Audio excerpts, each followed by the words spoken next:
Hi, welcome to this introduction to epistemology. I'm Sarah Sawyer, I'm Professor of Philosophy at the University of Sussex, and I work in epistemology, philosophy of mind and philosophy of language. So I think about how we think, how we know, and how we communicate. Epistemology asks two fundamental questions. What is knowledge, and do we have any? But since knowledge is based on evidence and reasons to believe, epistemology is also the study of evidence and reasons. In this video, I'm going to talk about types of knowledge, sources of knowledge, the limits of knowledge, and the definition of knowledge.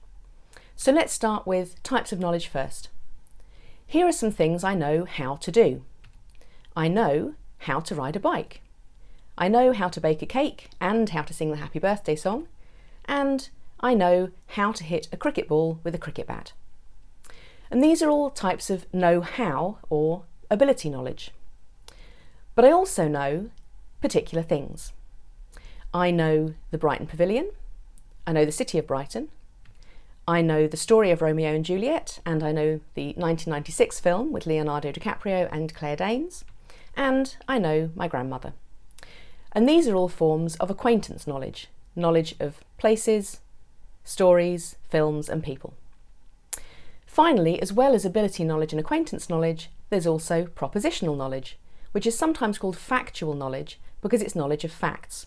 Knowledge of facts like the fact that Brighton is on the coast, the fact that a squared plus b squared equals c squared, and the fact that my bike is currently locked up. Ability knowledge, acquaintance knowledge and propositional knowledge are different types of knowledge. Knowing how to ride a bike is not a form of propositional knowledge because knowing how to ride a bike is not the same as knowing a set of facts about bikes and how to balance on one. After all, you can't learn to ride a bike by reading an instruction manual. And knowing my grandmother is not a form of propositional knowledge either, because knowing my grandmother is not the same as knowing a set of facts about her. I know a lot of facts about Henry VIII because I've read history books and watched documentaries, but I don't know Henry VIII, not in the way that I know my grandmother. I know lots of things about him, but I don't know him.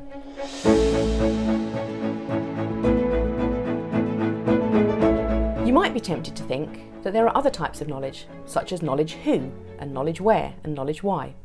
After all, just as I know how to ride a bike, I might know who committed the crime, I might know where it was committed, and I might know how it was committed. But if you think about it, these look like they're really just forms of propositional knowledge, because to know who committed the crime, where it took place, and how it happened is just to know, for example, that it was Professor Plum in the library with the lead piping, and that's clearly propositional knowledge. So it looks as if we have just three fundamental types of knowledge: ability knowledge, acquaintance knowledge, and propositional knowledge. As well as having different types of knowledge, there are different sources of knowledge. The most obvious source of knowledge is perception. The perceptual experiences we have when we see that the daffodils are out, hear that the ice cream van is coming, taste that the lemonade is sharp, smell that someone's having a barbecue, and feel that the sea is cold, allow us to gain knowledge of the world around us. So perceptual knowledge is, not surprisingly, a key part of epistemology. And it raises questions like these. Do we perceive the physical world directly? How does perception work? And is there anything outside the mind? Different answers to these questions give rise to different philosophical views on the nature of perception. And in particular, there are these three views: direct realism, indirect realism, and idealism. A direct realist thinks that plants, animals, mountains, and so on are real things that exist independently of us and our perceptual experiences, and, in addition, thinks that we perceive those things directly. An indirect realist agrees that plants, animals, and mountains are real things that exist independently of us and our perceptual experiences, but thinks that when we perceive those things, we do so indirectly, by having sense impressions or sense data or ideas, where these are mental entities and parts of our mind. The main arguments for indirect realism come from thinking about things like dreams, illusions, and hallucinations. In all of these cases, we have perceptual experiences, but we're clearly not in direct contact with anything that exists outside of our mind. According to the indirect realist, the same is true for cases of genuine perception. We have perceptual experiences, but we're not in direct contact with anything that exists outside of our mind.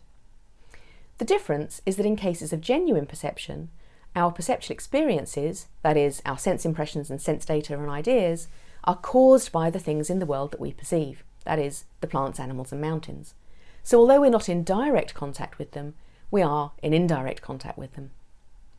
So there's a difference in the causes between illusory perceptual experiences and genuine perceptual experiences, but there's no difference, according to the indirect realist, in the experiences themselves. An idealist goes one step further. An idealist accepts the claim that what we're immediately aware of in perception are ideas, which are products of the mind, but rejects the claim that these are sometimes caused by mind-independent things. More precisely, the idealist claims that there's simply no reason to think that there are things that exist independently of us and that cause our perceptual experiences. After all, how could we ever know that? It's not as if we can experience anything except the sense impressions or ideas themselves. We can't get outside of our experiences and check that there are mind-independent things causing them, because we don't have direct access to anything outside the mind. So the realist assumption, according to the idealist, is just unwarranted. The idealist's conclusion, however, is not the sceptical conclusion that we don't know anything about the external world. Instead, the idealist's conclusion is that plants, animals, mountains, and so on are themselves mental entities. They are ideas, parts of our mind. Or, as the philosopher George Berkeley claimed, ideas in the mind of God. Now, this conclusion is definitely counterintuitive, but there are some really interesting reasons to take it seriously. And you can find out more about these by watching Arif Ahmed's video, Is There Anything Outside the Mind? And you can find out more about direct realism and indirect realism by watching Bill Brewer's video, Do We Perceive the World Directly? And Emily Thomas's video, How Does Perception Work? But are there any other sources of knowledge? What about knowledge of mathematical facts, such as the fact that 7 times 9 is 63? Or logical facts, such as nothing can both exist and not exist at the same time? Knowledge of these kinds of facts doesn't seem to come from experience. And that's why some people think we have innate knowledge. That is, knowledge that we have because either the knowledge itself or the ability to acquire that knowledge is built into the structure of the mind. This was a view held by the ancient Greek philosopher Plato, who tried to demonstrate it by showing how a slave boy with no mathematical knowledge except basic arithmetic could nonetheless answer a series of questions that, so to speak, brought out his innate knowledge of geometry. But it's also a view held by Noam Chomsky, who claimed that the way we learn a first language shows that there are innate universal principles of grammar. And there are arguments to suggest that evolution is a mechanism for passing on particular kinds of knowledge or particular abilities to acquire it.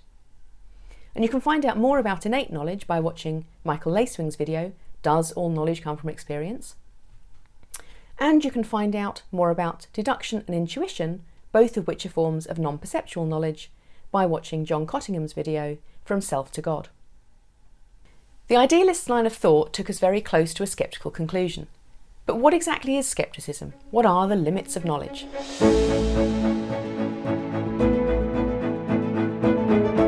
We know that we sometimes get things wrong, and that for anything we think we know, there's a chance we might actually be wrong. So doesn't that mean we never really know the things we take ourselves to know? Well, think about the following kinds of examples. My friend told me her train will arrive at 5 o'clock, but she might have misread the timetable, and in any case the train might be delayed. My brother told me the total of the meal plus the tip was a certain amount, but he might have miscalculated. And although I seem to remember locking up my bike, I might not have done, I might have forgotten and then misremembered. Each of these claims, that the train will arrive at 5 o'clock, that the total of the meal plus the tip is a certain amount, and that my bike is locked, can be doubted. But the doubts all count as forms of what's called normal incredulity. That's because the doubts can all be overcome by further investigation. I can check the online train arrival information, I can double check my brother's calculation, and I can go back and check to see whether I really did lock up my bike. In cases of normal incredulity then, further investigation can settle the doubts that have been raised. But philosophical scepticism is not the same as normal incredulity. Philosophical scepticism is much more extreme. There are local forms of philosophical scepticism where a particular area of knowledge is doubted. So for instance, you might have doubts about mathematical knowledge in general, or perceptual knowledge in general. But there are also forms of global scepticism, which questions whether knowledge is possible at all. Right now, you think you're watching a video on epistemology, but maybe you're dreaming or plugged into the matrix and radically mistaken about the world around you. These kinds of doubts are forms of global scepticism. No amount of further investigation will be enough to settle the doubts. And that's because the doubts bring into question every method of acquiring knowledge. Your perceptual experiences might not be genuine, your memories might be fake, your deductive reasoning might be faulty, and so on.